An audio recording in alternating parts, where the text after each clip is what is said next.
नमस्ते एभ्रिवान। आज चाहिँ हामीले स्क्रच प्रोजेक्टबाट चाहिँ कसरी रिसोर्स डेभलप गर्ने भन्ने कुराहरू सिक्न गइरहेका छौँ। मैले ग्रेड 5 को नेचुरल डिजास्टर भन्ने च्याप्टरको पनि फ्लड भन्ने एउटा टपिकको बारेमा चाहिँ आज डेमो दिन गइरहेको छु।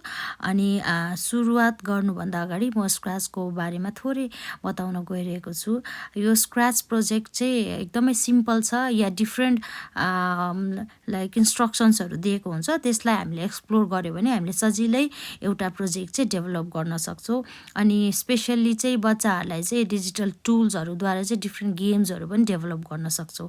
म अब यो प्रोजेक्ट कसरी मैले डेभलप गरेँ भन्ने कुरा एउटा सर्ट डेमो दिन गइरहेको छु।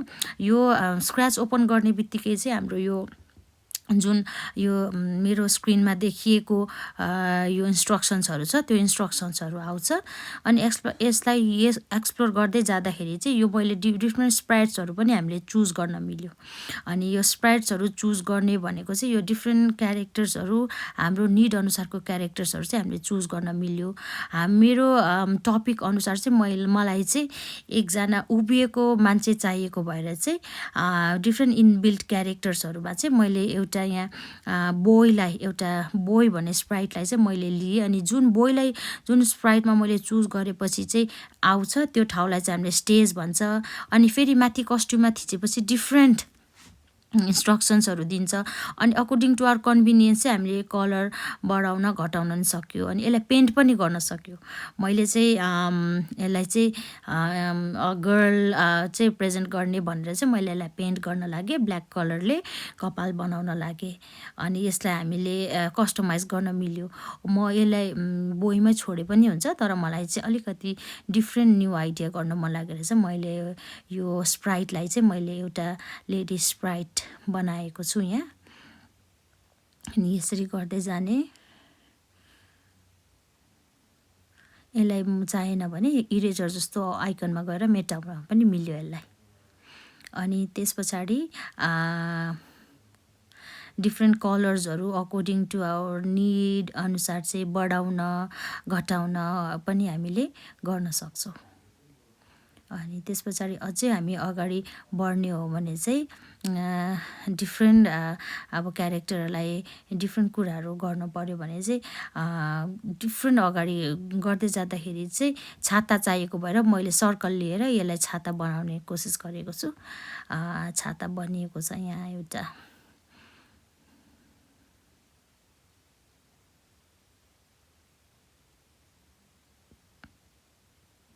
अनि यसलाई चाहिँ साइज अनुसार यसको साइज पनि बढाउन घटाउन पनि मिल्यो। हामीलाई कति चाहिन्छ त्यो एज पर आवर निड मलाई 80 चाहिएको भएर 80 मै राख्न मिल्यो। अनि फेरि यसलाई चाहिँ सिधै ब्याकड्रपमा गएर चाहिँ यसको ब्याकग्राउन्डहरू पनि चेन्ज गर्न मिल्यो।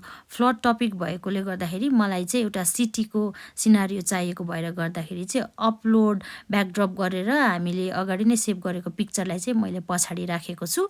अनि त्यो पछाडि पानी परेको अप्सनमा चाहिँ कलर फिल गरेर चाहिँ डिफ्रेन्ट त्यो पानी ब्लू कलरको पानी परेको पनि देखाउँछु म अहिले। त्यहाँ मेरो फाइनल प्रोजेक्टमा देखिन्छ, त्यहाँ पनि मैले पेन्ट गरेरै त्यो पानीहरू बनाएर राखेको छु। अनि तल चाहिँ यो पानी परेको ब्लू ओभरफ्लो भएको, वाटर ओभरफ्लो भएको चाहिँ हामीले यो डेभलप गरेँ मैले। हामीले देख्न सक्छौँ यहाँ तल अकर्डिङ टु द निड पनि गर्न मिल्यो।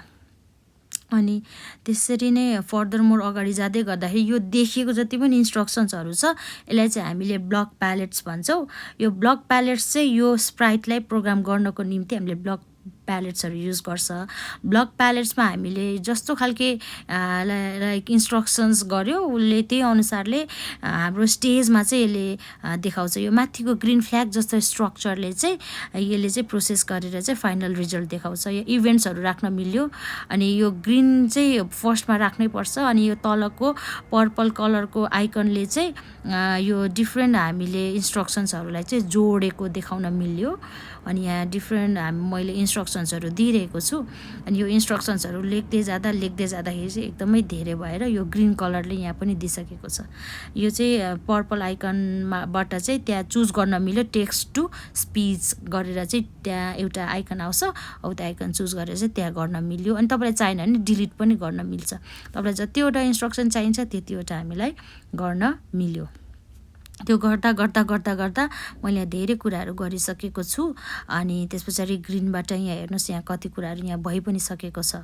अनि यहाँ अझै मैले एडिसनल इन्फर्मेसनको लागि चाहिँ अलिकति अट्र्याक्टिभ बनाउनको लागि चाहिँ अलिक धेरै इन्फर्मेसनहरू पनि एड गर्न मिल्यो।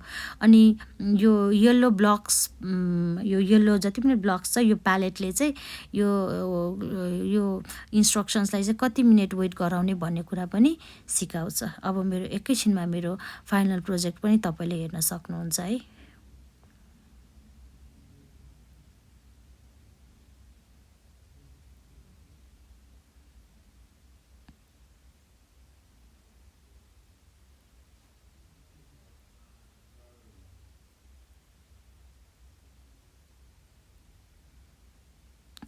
यसरी इन्स्ट्रक्सन देखाउन मिल्यो।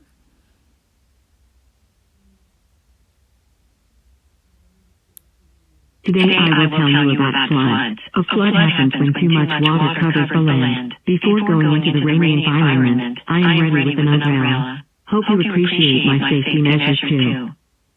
Floods can be caused by heavy rainfall, blocked drains or rivers overflowing, or melting snow in storms. Here are some safety measures to apply to be safe from floods. 1. Move to higher grounds. 2. Don't walk in floodwater. 3. Listen to weather updates. Stay safe. For more information about flood or any other disasters, please don't forget to visit my YouTube page. Hope you got something more to learn. Bye-bye. Thank you so much. यो चाहिँ मेरो एउटा simple scratch project चाहिँ मैले यसरी scratch भन्ने यो एप्लिकेसनबाट चाहिँ बनाएको छु। Thank you.